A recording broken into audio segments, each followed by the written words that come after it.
लोगों का मेरे YouTube channel Yadavendra smart classes पर स्वागत एवं वेलकम। आज है 21 फरवरी 2025। आज के दिन जितने भी महत्वपूर्ण प्रश्न करंट अफेयर्स के बन सकते हैं वो हमने इस सेशन में रखे हैं। अगर आपने अब तक यादवेंद्र स्मार्ट क्लासेस को सब्सक्राइब नहीं किया, प्लीज़ सब्सक्राइब करें और साथ में बेल आइकन का बटन अवश्य दबाएं।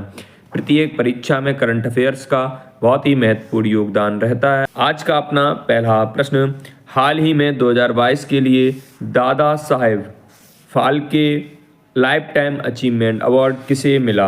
ए Mithun Chakraborty, B Amitabh Bachchan, C Dharmendra, D Pankaj Tripathi. तो ये है आपका अचीवमेंट अवार्ड, ये किसको दिया गया है? तो इसका जो राइट आंसर है पहले विकल्प का ए विकल्प तो सही है, मिथुन चक्रवर्ती जी को। ये lifetime Dadasaheb Phalke lifetime achievement award किनको मिला? मिथुन चक्रवर्ती जी को मिला है। प्रसिद्ध अभिनेता मिथुन चक्रवर्ती जी को 2022 के लिए Dada Saheb Phalke lifetime achievement award मिला, जो भारत का सर्वोच्च सिनेमा सम्मान है। यह पुरस्कार फिल्म महोत्सव निदेशालय द्वारा राष्ट्रीय फिल्म पुरस्कार में प्रतिवर्ष प्रदान किया जाता है और भारतीय सिनेमा में उत्कृष्ट योगदान को मान्यता देता है। इस पुरस्कार में 1 स्वर्ण कमल, 10 लाख नगद पुरस्कार और 1 शॉल शामिल है। भारतीय सिनेमा के जनक दादा साहेब फाल्के के सम्मान में भारत सरकार द्वारा स्थापित यह पुरस्कार पहली बार 1969 ईस्वी में अभिनेत्री देविका रानी जी को दिया गया था। 1970 में जन्मे दादा साहेब फाल्के ने 1913 में भारत की पहली फीचर फिल्म राजा हरिश्चंद्र का निर्देशन किया और 19 वर्षों में 95 और फिल्में बनाई। आज का अपना दूसरा प्रश्न, हाल ही में चर्चा में रहा राजाजी टाइगर रिजर्व किस राज्य में स्थित है? ए मध्य प्रदेश, बी गुजरात, सी उत्तराखंड, डी राजस्थान। तो इसका जो राइट विकल्प है सी विकल्प सही है। उत्तराखंड राज्य के अंदर आपके ये राजाजी टाइगर रिजर्व स्थित है। कहाँ पर? उत्तराखंड में। अगर हम उत्तराखंड की बात करें तो इसकी जो राजधानी है उत्तराखंड की वो कहाँ है बच्चों? देहरादून में है उत्तराखंड राज्य की राजधानी। अगर आपसे कोई पूछता है कि सीएम इस समय पे वर्तमान में कौन है, तो आपके पुष्कर धामी जी हैं उत्तराखंड के सीएम। अगर आपसे कोई राज्यपाल या गवर्नर पूछता है तो आप बता सकते हैं गुरमीत सिंह जी हैं अभी वर्तमान समय में उत्तराखंड के गवर्नर। अगर हम उत्तराखंड में जिलों की बात करें तो उत्तराखंड में 13 जिले हैं। अगर लोकसभा की सीटें अगर आपसे कोई पूछता है तो 5 हैं। राज्यसभा सीटों की अगर कोई संख्या पूछे 3। तो विधानसभा असेंबली सीट्स की बात करें तो ये 71 है। इसमें आपको हमने राजाजी टाइगर रिजर्व के बारे में तो बता दिया। यहाँ पे एक इसी राज्य में जिम कॉर्बेट नेशनल पार्क भी स्थित है। कौन सा national park? Jim Corbett national park. ठीक है अच्छा। अब कुछ महत्वपूर्ण बिंदु, केंद्रीय पर्यावरण मंत्रालय की वन्य जीव समिति ने उत्तराखंड में राजाजी टाइगर रिजर्व और शिवालिक हाथी रिजर्व के माध्यम से भारतीय राष्ट्रीय राजमार्ग की 4 लेन परियोजना को मंजूरी दी है। यह राजमार्ग उत्तर प्रदेश के नजीबाबाद को उत्तराखंड के कोटद्वार से जोड़ने का लक्ष्य रखता है। राजाजी नेशनल पार्क बाघों, तेंदुओं और 3000 से अधिक पक्षी प्रजातियों का महत्वपूर्ण आवास है। यह रिजर्व हरिद्वार, देहरादून और पौड़ी गढ़वाल में फैला है और शिवालिक रेंज में 820 किलोमीटर को कवर करता है। स्वतंत्रता सेनानी राजगोपालाचारी के नाम पर रखा गया। यह अपनी अनूठी स्थिति के कारण प्रजातियों की उच्च विविधता रखता है। यह तराई और आर्क परिदृश्य का हिस्सा है। आज का अपना तीसरा प्रश्न, हाल ही में भारतीय अंतरिक्ष अनुसंधान संगठन ने अपना पहला एनालॉग अंतरिक्ष मिशन किस शहर में शुरू किया? ए लेह, बी जैसलमेर, सी चेन्नई, डी विशाखापट्टनम। तो इसका जो राइट आंसर है 3 का वो ए लेह शहर में शुरू किया है। ए विकल्प इसका सही है। कुछ महत्वपूर्ण बिंदु, भारतीय अंतरिक्ष अनुसंधान संगठन जिसका क्या नाम है इसरो ने लेह में अपना पहला एनालॉग अंतरिक्ष मिशन शुरू किया, जो भारत की अंतरिक्ष खोज के लिए एक महत्वपूर्ण उपलब्धि है। एनालॉग अंतरिक्ष मिशन पृथ्वी पर वास्तविक अंतरिक्ष अन्वेषण की स्थितियों की नकल करते हैं। ये प्रौद्योगिकियों के परीक्षण और लंबे समय तक चलने वाली अंतरिक्ष उड़ानों के लिए मानव व्यवहार के अध्ययन के लिए आवश्यक है। इस मिशन का उद्देश्य चंद्रमा, मंगल, क्षुद्रों की यात्रा करने वाले अंतरिक्ष यात्रियों के लिए रहने की स्थितियों को पुनः प्रस्तुत करना। यह एकांत और बंदीकरण के शरीर और मानसिक प्रभावों को समझने पर केंद्रित है। इस संयुक्त प्रयास में इसरो के मानव अंतरिक्ष उड़ान केंद्र, आका स्पेस स्टूडियो, लद्दाख विश्वविद्यालय, IIT मुंबई शामिल हैं। आज का अपना चौथा प्रश्न, चुग वैली जो समाचारों में देखी गई है किस राज्य में स्थित है? अरुणाचल प्रदेश, असम, मणिपुर या उत्तराखंड? इसका जो राइट आंसर है 4 का विकल्प ए सही है। अरुणाचल प्रदेश के अंदर इसका ए विकल्प सही है। अरुणाचल प्रदेश के दिरांग में स्थित चुंग वैली जो एक समय घने कॉस्मॉस फूलों के लिए जानी जाती थी, अत्यधिक मानव हस्तक्षेप के कारण सिकुड़ गई है। इस घाटी में हरे घास के मैदान, चीड़ के पेड़ों, दिहिंग नदी है जो चुंग गांव में दुहम्बी मोनापा समुदाय निवास करता है। सितंबर और अक्टूबर में खिलौने वाले कॉस्मॉस फूल कीट विकर्षक का काम करते हैं और परागणकर्ताओं को आकर्षित करते हैं। 2024 में चुंग वैली ने दूसरा सर्वश्रेष्ठ पर्यटन गांव पुरस्कार जीता और डम्मू का हेरिटेज डायन ने जिम्मेदार पर्यटन पुरस्कार प्राप्त किया। यहाँ पर डम्मू की जगह पर जम्मू होना चाहिए।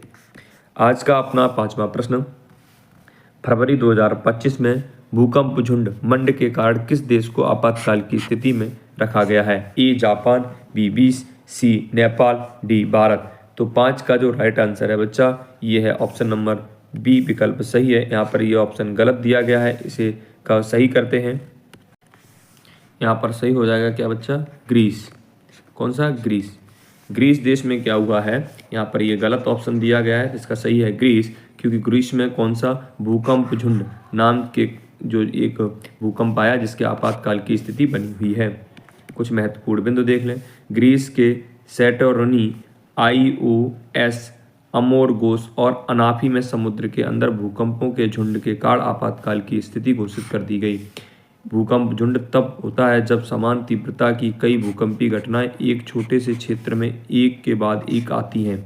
इन झुंडों में अक्सर हजारों कम तीव्रता वाले भूकंप शामिल होते हैं जो हफ्तों तक बिना किसी बड़े झटके के आते हैं। वे आमतौर पर सक्रिय भूतापीय क्षेत्रों में होते हैं जहां भूकंपीय ऊर्जा बनती है और एक मात्रा में निकलती है।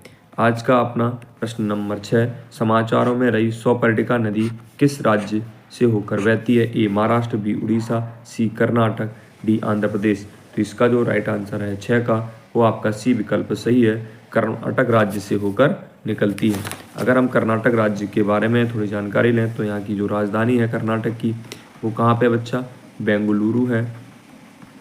कर्नाटक राज्य की राजधानी का है बच्चा? बेंगलुरु। अगर आपसे मुख्यमंत्री या सीएम की बात करें तो कौन है? सिद्धारमैया जी। कौन है बच्चा? सिद्धारमैया जी हैं आपके इसके मुख्यमंत्री। अगर राज्यपाल या गवर्नर की बात करें तो आपके थावरचंद्र गहलोत जी हैं। थावरचंद्र गहलोत जी हैं। देखते हैं कुछ महत्वपूर्ण बिंदु। पर्यावरण, कोल्लूर मोकाम्बू मंदिर के पास स्वपड़क नदी में बढ़ते प्रदूषण पर चिंता जताई है। यह नदी कर्नाटक में पश्चिमी घाट में कोडाचदी पहाड़ियों से निकलती हुई पश्चिम की ओर बहती है। अब अरब सागर तक पहुंचने से पहले बिंदु तालुक और मुकाम्बिका मंदिर के पास से होकर गुजरती है। यह नदी हिंदू पौराणिक कथाओं से जुड़ी हुई है। इसका नाम गरुड़ के नाम पर रखा गया है, जिसके बारे में माना जाता है कि उन्होंने इसके तट पर तपस्या की थी। आज का अपना अगला प्रश्न, प्रश्न नंबर 7, फरवरी 2025 में दिल्ली की मुख्यमंत्री कौन चुनी गई हैं? ए आतिशी मारलेना, बी रेखा गुप्ता, सी अरविंद केजरीवाल, डी मनोज तिवारी? तो इसका जो राइट आंसर है डी विकल्प रेखा गुप्ता जी को चुना गया है। ये आपकी हैं रेखा गुप्ता जी। 19 फरवरी 2025 को भाजपा विधायक दल की बैठक के बाद रेखा गुप्ता को दिल्ली का नया मुख्यमंत्री घोषित किया गया है। आज का अपना प्रश्न नंबर 8, फरवरी 2025 में ब्रह्मपुत्र पर अंतर्देशीय जलमार्ग परिवहन टर्मिनल का उद्घाटन कहाँ किया गया? गुवाहाटी, डिब्रूगढ़, जोगीघोपा, तेंजपुर? तो इसका जो 8 का सही आंसर हो जाएगा सी, जोगीघोपा में। कहाँ पे बच्चा? जोगीघोपा में। सी विकल्प इसका सही है। असम के जोगीघोपा यहाँ पे होगा। गोपा में ब्रह्मपुत्र पर अंतर्देशीय जलमार्ग परिवहन टर्मिनल का उद्घाटन 18 फरवरी 2025 को किया गया है। आज का अपना प्रश्न 9, भारतीय ऊर्जा सप्ताह 2025 नई दिल्ली के यशोभूमि द्वारका में कब आयोजित किया जाएगा? ए 15 से 18 जनवरी 2025, 11-14 फरवरी 2025, 20 से 23 मार्च 2025 या 10 से 13 अप्रैल 2025? तो इसका जो राइट आंसर हो जाएगा 9 का बी, आपका 11 से 14 फरवरी 2025 तक। भारत ऊर्जा सप्ताह 2025 11 से 14 फरवरी 2025 तक नई दिल्ली के यशोभूमि द्वारका में आयोजित किया गया था। यहाँ पे हो जाएगा किया गया था। किस देश ने आईसीसी महिला अंडर 19 टी20 विश्व कप 2025 का खिताब जीता? भारत, दक्षिण अफ्रीका, ऑस्ट्रेलिया, इंग्लैंड। तो इसका जो राइट आंसर है बच्चा आपका ए विकल्प सही है। भारत के द्वारा अंडर 19 महिला टी20 विश्व कप का खिताब भारत के द्वारा जीता गया है। भारतीय महिला अंडर 19 क्रिकेट टीम ने दक्षिण अफ्रीका को 9 विकेट से हराकर दूसरा आईसीसी महिला अंडर 19 टी20 विश्व कप जीता। फाइनल 2 फरवरी 2025 को मलेशिया के कुलालमपुर बेयूमास क्रिकेट ओवल में खेला गया। निकी प्रसाद की अगुवाई वाली टीम ने पहले मलेशिया में एसीसी महिला अंडर 19 एशिया कप 2024 जीता था। आईसीसी द्वारा आयोजित यह टूर्नामेंट 18 से 2 फरवरी 2025 तक चला, जहां पर मलेशिया में हुआ था और भारत के द्वारा यह फाइनल जीत लिया गया है। अगर आपने हमारे चैनल यादवेंद्र स्मार्ट क्लासेस को अब तक सब्सक्राइब नहीं किया है दोस्तों तो सब्सक्राइब कर लें, साथ में बेल आइकन का बटन दबा दें, जिससे कोई भी क्लास अपलोड की जाएगी तो उसका नोटिफिकेशन आप लोगों के पास सबसे पहले प्राप्त हो जाएगा। अगर आपको ये क्लास पसंद आई हो दोस्तों तो इसको लाइक करें और अपने दोस्तों में शेयर अवश्य करें। जय हिंद, जय भारत।